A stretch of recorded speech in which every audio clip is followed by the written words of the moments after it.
세상에는 항상 두 갈래의 길이 있습니다. 하나는 의인의 길이요, 또 하나는 악인의 길입니다. 세상에 믿지 않는 사람들이나 믿는 사람들 모두가 이 두 갈래의 길에 서게 되어집니다. 선택의 몫은 자신에게 달려 있습니다. 누가 대신해 줄 수 없습니다. 대신해 주고 싶어도 안 됩니다. 어떤 길을 선택하든지 선택한 것에 따른 결과 따라오게 되어져 있습니다. 행한 대로 보응을 받습니다. 그것이 하나님의 법칙이요, 세상의 법칙이기도 합니다. 저와 여러분은 어떠한 길을 선택해야 되겠습니까? 당연히 의인의 길을 선택해서 신앙의 경주를 달려가야 됩니다. 지금까지도 부족하고 연약하지만 의인의 길을 선택해서 여기까지 달려왔고, 심판은 하나님이 하시는 겁니다. 우리가 잘했다 못했다 그거 이야기할 필요가 없습니다. 그리고 앞으로도 의인의 길을 선택해서 마지막까지 신앙의 경주를 달려가야 됩니다. 판단은 하나님이 하십니다. 그런데 세상을 버타여 살아가다 보면 의인의 길을 선택해서 달려가는 것이 쉽지가 않습니다. 그래서 신앙생활이 어렵다라고 고백을 하는 겁니다. 그러므로 의인의 길을 선택하기 위해서 우리 신앙인들에게 반드시 필요한 것이 무엇일까? 바로 지혜와 명철입니다. 지혜와 명철이 있어서 의인의 길을 선택하는 자들은 우리 지난 시간에도 살펴봤죠? 잠언 4장 18절에 의인의 길은 돋는 햇살 같아서 크게 빛나 한낮에 광명에 이른다 라고 말씀합니다. 이것이 가능하게 되어진 것은 지혜와 명철이 있기 때문입니다. 그러므로 항상 지혜와 명철을 잘 소유하셔야 됩니다. 서두에도 말씀드린 것처럼 우리에게는 항상 두 갈래의 길이 놓여지게 됩니다. 지혜와 명철이 없으면 이 의인의 길과 악인의 길 두 길래에 갈해서 지혜와 명철이 있으면 의인의 길을 선택하지만 지혜와 명철이 없으면 악한 자의 길을 선택하게 되어집니다. 만약에 지혜와 명철이 없다라면 악인의 길을 선택할 수밖에 없는데, 이 악인의 길은 지난 시간에 우리가 살펴봤죠? 잠언 4장 19절, 악인의 길은 어둠 같아서 그가 걸려 넘어져도 그것이 무엇인지 깨닫지 못하느니라. 당연한 결과입니다. 행한 대로 보응을 받는 거예요.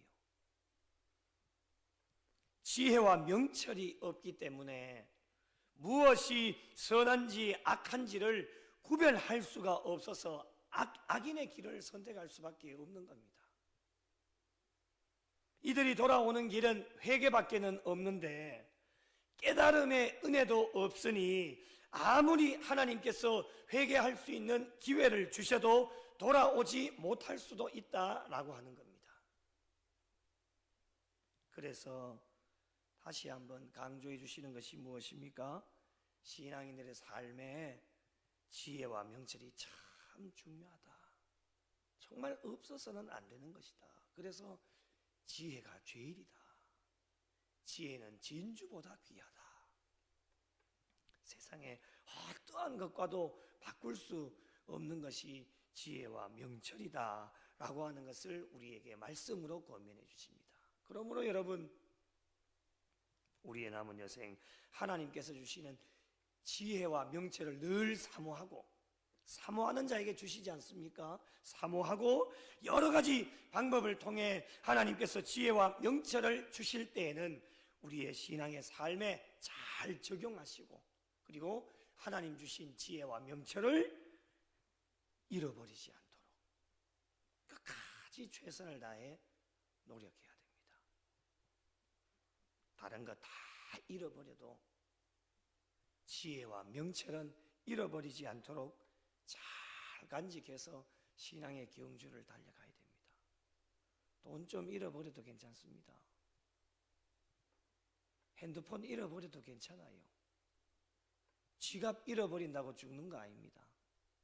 그런데 여러분, 지혜와 명철을 잃어버리면 우리의 모든 인생의 삶, 신앙의 삶이 항상 선택의 기로에 놓이기 때문에 한 번 잘못 선택하게 되어지면 악한 길로 빠질 수밖에 없기 때문에 지혜와 명철을 잘 간직하면서 달려가야 됩니다.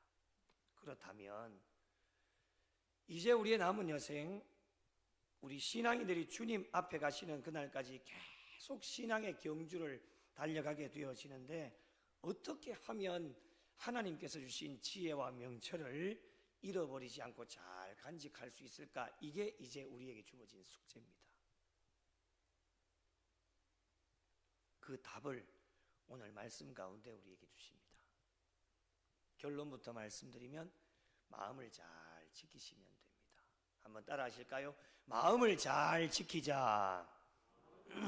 다시 한번요. 마음을 잘 지키자. 마음만 잘 지키시면 됩니다. 신앙생활을 하다 보면 많은 변화들이 일어나는데 그 중에 가장 중요한 변화가 마음의 변화입니다. 외적으로는 아무리 변해도 조금은 변화되어질 수 있지만 외적인 변화는 그렇게 중요한 것이 아닙니다. 그래서 우리 하나님께서 늘 우리 신앙인들에게 보시는 것이 있죠. 뭐 봅니까? 마음의 중심을 보시잖아요. 그게 마음이에요. 외적인 거 보시지 않습니다. 서기관과 바리새인들이 외적으로 막 아무리 꾸며도 속이 텅텅 비어 있지 않습니까? 그건 별로 중요한 것이 아닙니다. 그래서 우리의 마음이 참 중요하다.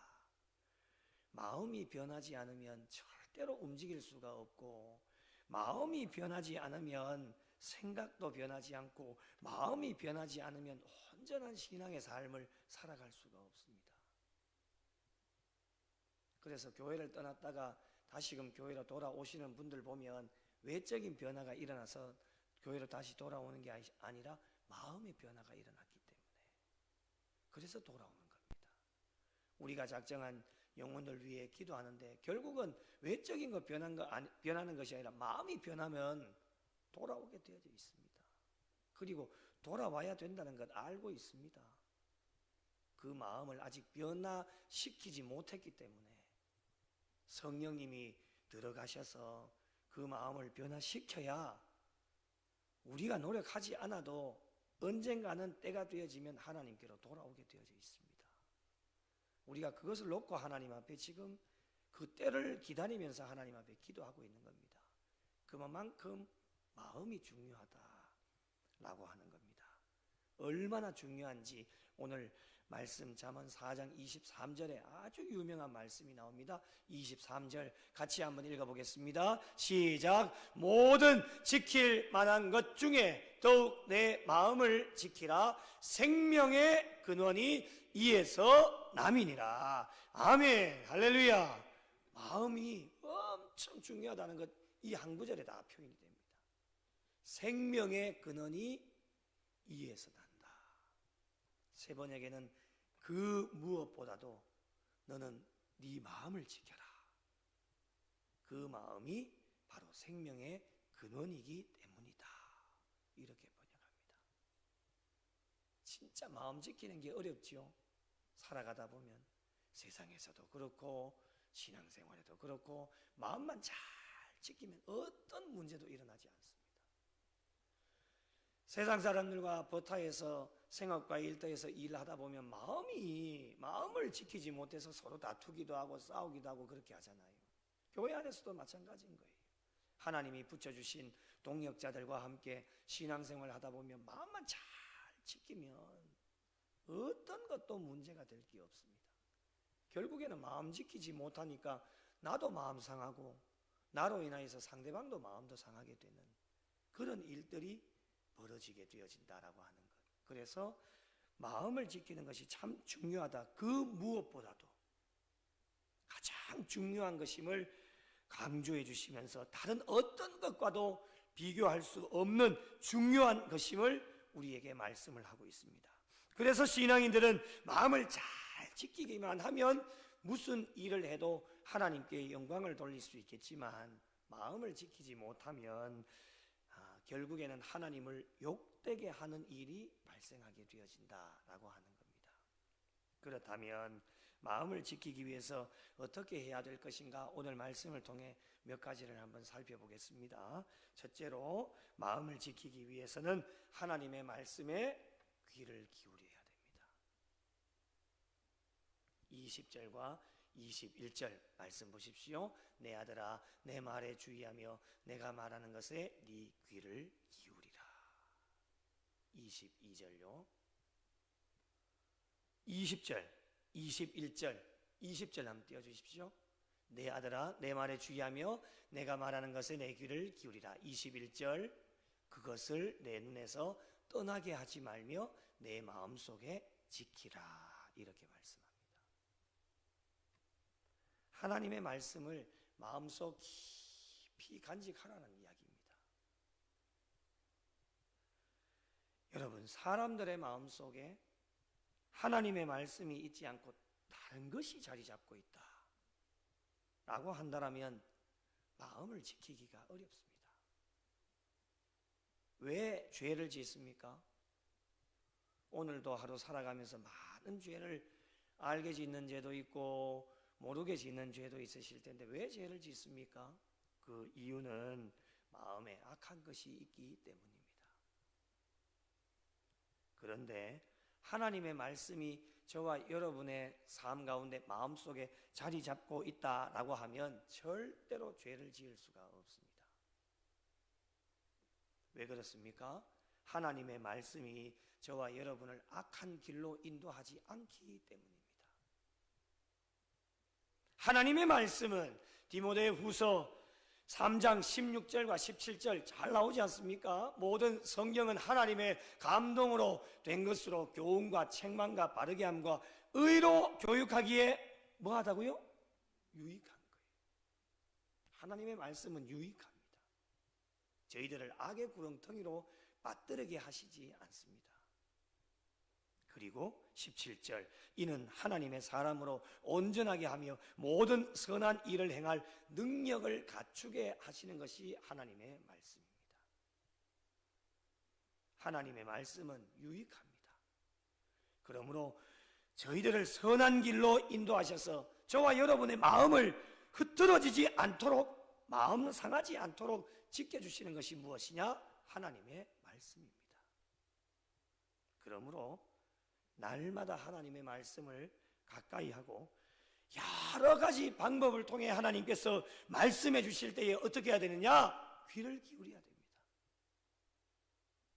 세상에 쓸데없는 말에 귀를 기울이는 것이 아니라 그 시간에 조금이라도 하나님의 말씀에 귀를 기울이고 말씀에서 저희들의 눈이 떠나지 않도록 하나님의 말씀을 마음속 깊이 간직하면 우리의 마음을 잘 지키실 수 있습니다. 그렇게 할 때 지혜와 명철을 지킬 수 있다라고 하는 겁니다. 남은 여생 하나님의 말씀을 마음속에 잘 간직하실 수 있는 복된 성도들이 되시기를 예수님의 이름으로 축복합니다. 두 번째로 마음을 지키기 위해서는 말을 은혜롭게 해야 됩니다. 오늘 말씀 24절을 보시면 구부러진 말을 내 입에서 버리며 삐뚤어진 말을 내 입에서 멀리 하라 말씀합니다.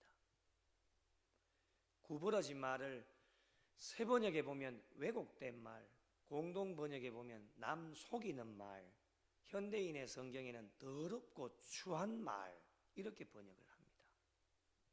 딱 봐도 좋지 않는 거죠. 이러한 말들을 어떻게 하라고요? 버리라는 겁니다. 이것을 버려야 저와 여러분의 마음을 지켜낼 수 있습니다. 그리고 삐뚤어진 말을 내 입술에서 멀리 해라. 결국은 무엇입니까? 은혜로운 말을 하라는 겁니다. 여러분 한번 생각해 보십시오. 우리의 입술에 말을 계속 하지 않습니까? 그 말하는 것에 은혜롭지 못하고 잘못된 말을 계속 하게 되어지면 세상적으로 이야기 보면 계속 욕하는 겁니다. 그런 말을 계속 하게 되어지면 악한 것들이 저희들의 마음속에 들어오게 되어져서 결국에는 어떻게 되느냐? 마음의 중심을 지키지 못하고 악한 길로 빠지게 되어집니다. 그러므로 마음을 지키기 위해서는 구부러진 말, 삐뚤어진 말을 저희들의 입술에서 버리고 은혜로운 말만 하고 그리스도인다운 말을 해야 됩니다. 딱 누가 봐도 저 사람의 말 한마디 하는 것 보면 예수 믿는 자구나. 베드로전서 4장 11절에 만일 누가 말하려면 하나님의 말씀을 하는 것 같이 하고 하나님의 말씀을 하는 것 같이 하고 저도 잘 안 됩니다. 하나님의 말씀을 하는 것 같이 하고 세상적인 언어를 버리고 하나님의 말씀을 하는 것 같이 하나님의 언어, 예수님의 언어, 영적인 언어로 사용할 때에 저와 여러분의 마음을 중심을 잘 지키고 하나님께 영광 돌릴 수 있다라고 하는 겁니다. 우리 교회 안에도 보면 우리 어르신들 중에 말씀하시는 거 보면 정말 하나님 말씀하시는 것 같이 하는 분들이 많습니다. 얼마나 은혜가 되는지 모릅니다. 말씀 한마디 한마디만 들어도 은혜가 됩니다. 그래서 어른들의 말씀을 잘 들으면 복이 넘친다, 그 말이 맞는 것 같아요. 왜 그렇습니까? 하나님이 말씀하시는 것 같이 하시기 때문입니다.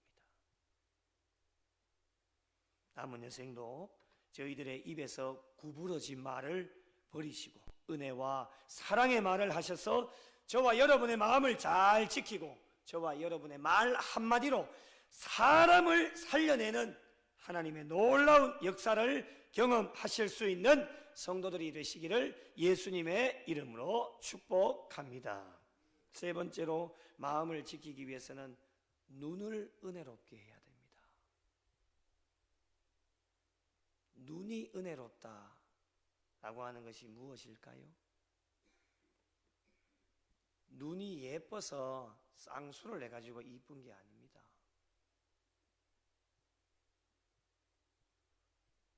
우리의 눈이 은혜롭다라고 하는 것은 눈이 보는 것을 올바르게 볼 때 은혜롭다라고 하는 말씀입니다. 마음을 지키기 위해서 저희들의 시선을 다른 곳으로 돌리면 안 된다라고 하는 이야기예요. CCM 찬양 중에 시선이라고 하는 찬양곡이 있습니다. 오늘 집에 가셔서 한번 들어보시면 좋겠습니다. 가사의 내용이 이렇습니다. 내게로부터 눈을 들어 주를 보기 시작할 때 주의 일을 보겠네. 중간에 다 뛰어넘고 모든 시선을 주님께 드리고 살아계신 하나님을 느낄 때 내 삶은 주의 역사가 되고 하나님 일하기 시작하네. 주를 보기 시작할 때 우리의 시선을 다른 데 돌리지 말고 주를 보기 시작할 때 주의 일을 보시게 됩니다. 주님이 일하시게 되어지는 하나님의 놀라운 역사를 경험하게 되어지는 것이 우리의 시선이 주님께로 고정될 때 그것이 은혜롭다라고 하는 겁니다.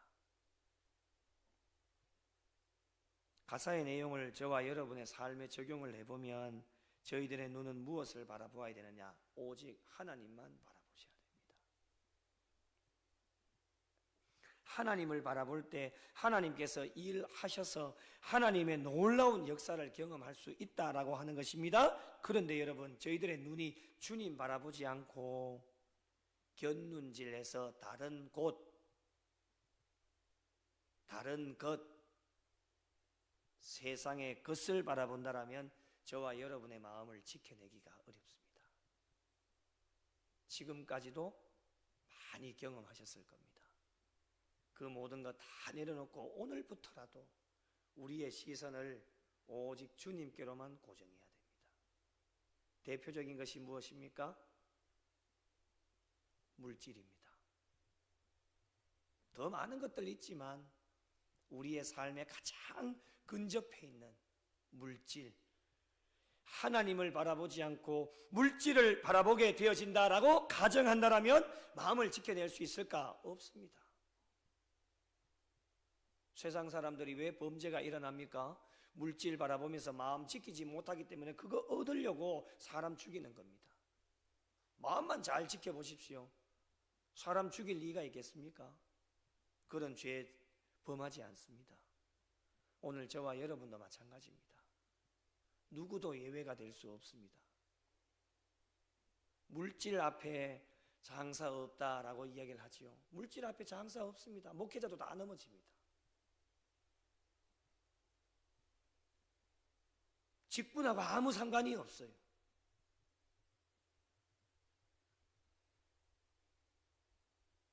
물질을 바라보면 모두가 무너질 수밖에 없습니다. 그래서 디모데전서 6장 10절에 돈을 사랑함이 일만하게 뿌리가 된다라고 말씀합니다. 오늘 새벽에 나눈 것 같은데 맞죠? 돈을 사랑함이 일만하게 뿌리가 된다. 이것을 탐내는 자들은 미혹을 받아 믿음에서 떠나 많은 근심으로서 자기를 찔렀도다.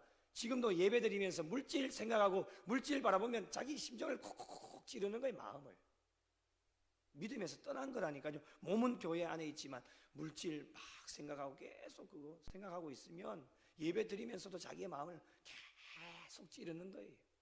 근데 그 시간이 계속 오래 지속되다 보면요, 우리 살이 죽으면 찔러도 감각이 없어요. 빨리 병원 가보셔야 되겠죠. 살이 죽은 거예요.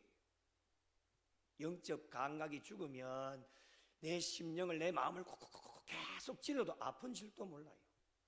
죄에 대한 감각이 없는 겁니다.